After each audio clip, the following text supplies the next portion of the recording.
Hi,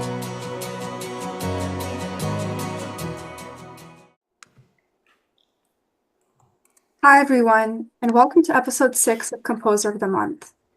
This month's episode will be featuring pianist and composer August Baik. A little bit about August as a composer. He was a self-taught composer up until the 2022 and 2023 Seattle Symphony Merriman-Ross Family Young Composers Workshop, and his works have been performed by the Seattle Symphony and Tacoma Music Collaborative. Hi, August. Hey, Nina, thanks for having me.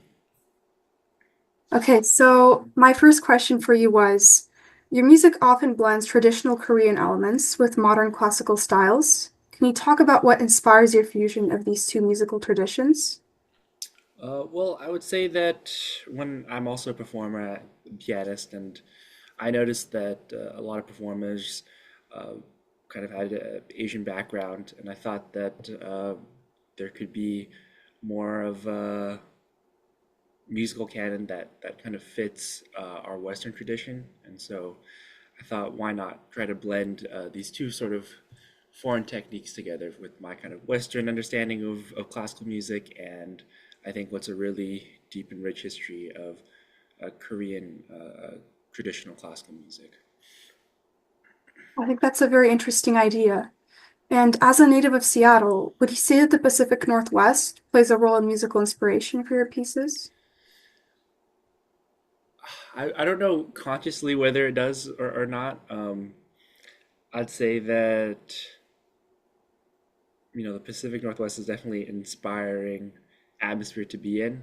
I don't know how directly it influences how I compose, but it certainly helps me um, get in the right mindset, I suppose, to approach music day to day because it's so gray outside sometimes and so rainy that it helps me just like okay, I guess I won't go outside and just focus in on composing even when I don't want to. So what would you say is your biggest influence as a composer? My biggest influence. That's a good question. I would say that composer wise, I'd say Bartok, Ravel, um,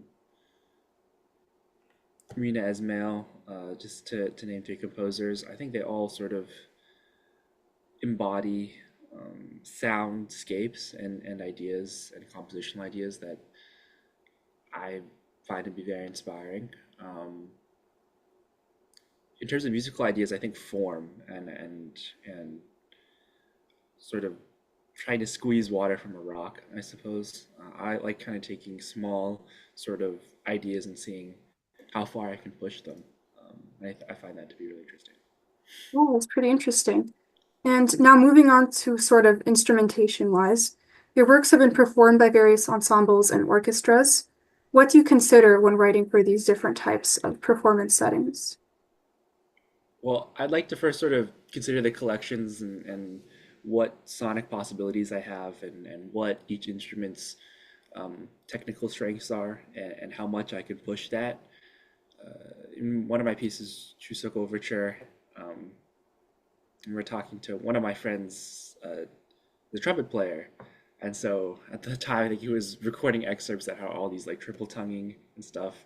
He's saying, "Oh, what a cool technique it was." And I'm a pianist. I wasn't too aware of that, but I wanted to incorporate that into the piece um, and sort of kind of push technical abilities of ensembles, but also trying to put together really creative ensembles. One of the first pieces I did with Seattle Symphony workshop was a Pierrot ensemble with I think bass drum, piano, cello, viola, clarinet, flute. And so that sonic, there's so many different colors in there, and so how can each color interact with one another? And then obviously with full orchestra, there's unlimited amounts of possibilities and colors, and how can I change what the listener expects from certain groups of instruments?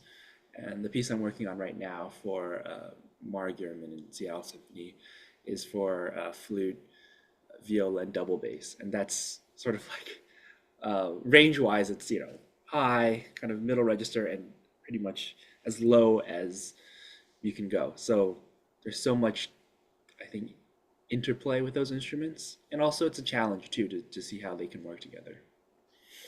Yeah, I think it's really cool that you're exploring the different ranges of the instruments and sort of putting them in these really unique combinations. Thanks. So, are there any upcoming projects or commissions that you're particularly excited about? And would you like to share any of them? Yeah, I mean, right now the only commission piece that I'm working on right now is with a Marc-André violist for the Seattle Symphony, and it's a piece for flute, yeah, double bass, Yeah, viola. yeah. That's April 22nd um, of this year at the Nordstrom Recital Hall. Been working on the piece for sort of the idea happened last summer in 2024. We started talking about it.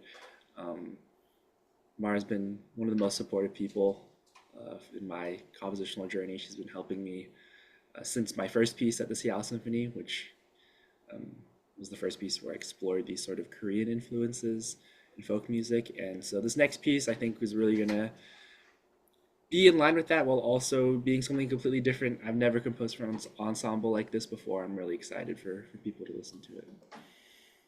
So, since you started talking about influential mentors, are there any other teachers who helped you along your compositional journey? For sure. I mean, I would say Angelique Petit um, has been also super supportive. Sunny Shea, who did who conducted the both performances of Chuseok Overture with Seattle Symphony. I think they've both given me two really helpful perspectives in just both clarity uh, with my writing as well as never compromising my own artistic vision. I think that's really important is that they were both on board while also giving me great ways to develop it. Yeah, I think that's some really valuable feedback. And can you share your experience of working with the symphony's musicians and staff as you worked with the Seattle Symphony? And what insights or skills did you gain from this opportunity? I mean, I've never really gotten to talk to musicians before, uh, in which you have uh, control over how you want them to sound. I mean, always in chamber, it's sort of collaborative, right? It's like back and forth, and there is sort of that aspect of collaboration, but there's also knowing when to sort of um, put your foot down and sort of ask, really know what you want. I think that's the most important thing when collaborating with these type of musicians because of how talented they are. They can really do anything. So I think being clear with that is what I learned from it and really knowing what the music is asking for. All right. And my next question was, can you walk us through your creative process when starting a new composition? So, do you have any specific habits that help spark your inspiration? I wish I did because then I could go back to them over and over again. But honestly, I don't think that I have any set sort of strategy when approaching composition. It's usually seeking, I think, ideas, just writing. I think the writing, like writing the first note's always the hardest, and then the second note is a little easier, and the third note after that is just easier than the second one, maybe. So there's really no, I'd say, defined habits that I've made for myself. Sometimes it starts at the piano, improvising, or sometimes it just comes from listening to certain music that I want to sort of incorporate into my composition. I find really inspiring. New music, old music. So yeah, I wish I could say that there was one habit that I had, but unfortunately, no. Yeah, well, I think that's usually how I approach composition too. I think the first notes are definitely the most difficult ones, but after that, it just flows from you, the music, I mean. Yeah, Yeah, yeah, definitely. I'd yeah. say that whenever I have a big commission or something, I think I put it off for a while, and then once I can finally write one note, then it's like, okay, well, at least I can get to the next one. Yeah. So, as a composer, you've likely faced challenges and rejections. How do you handle criticism or disappointment, and how do you keep writing new music? Well, I'd say, yeah, that's a great question. I think every artist just needs to acknowledge that rejection is going to be part of the process. Music and art is never a straight line. Um,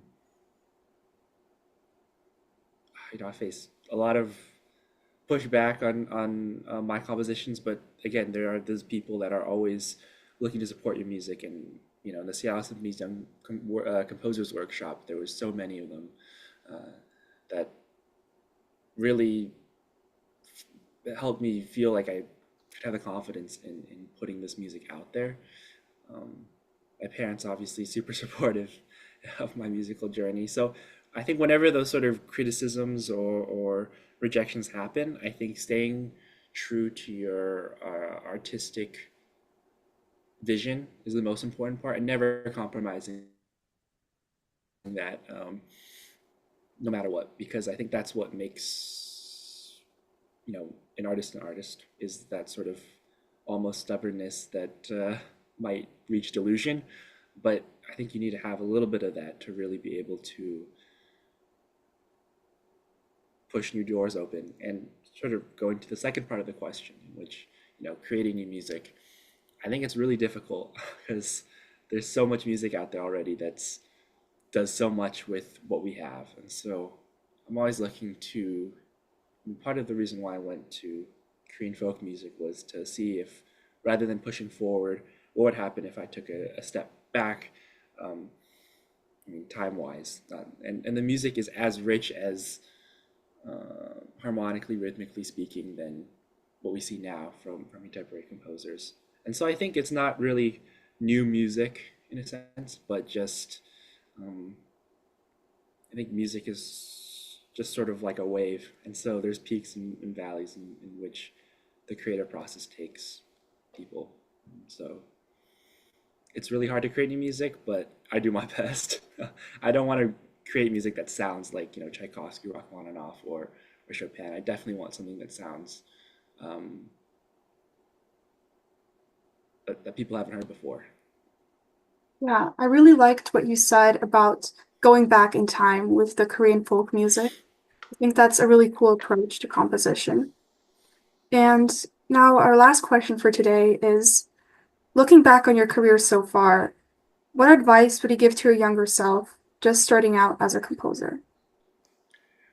Well, I don't, I'm very honored that you'd call it a career so far, but I'm also just starting out. And so I don't know how much uh, advice or how much merit my advice would have to my younger self. I'm still trying to figure it out. And I would say, I guess what I said before, that to not settle, um, and to continually search for musical ideas which will inspire the next piece. Um, I think it's easy to write a piece and settle on it and just be like, you know what, um, like this is going to be what my artistic vision is from now on. But I think really great composers never settle. Like we think about, just like Beethoven, for example, he had three distinct periods of his life in which his music changes dramatically. And I think that every composer is searching for the next piece. And so I would just say that to my younger self to just keep on searching for new ideas, and yeah, to not settle. I think that's a great piece of advice. All right, that was it for our interview, but I'm really thankful that you joined us today, and I'm really excited for this interview to come out really soon. Great. Um, Thank you so much for having me, Nina. I mean, this is great. It's great to hear from young composers and the composers as part of your interview projects and stuff. It's an honor to be on here. So thank you very much.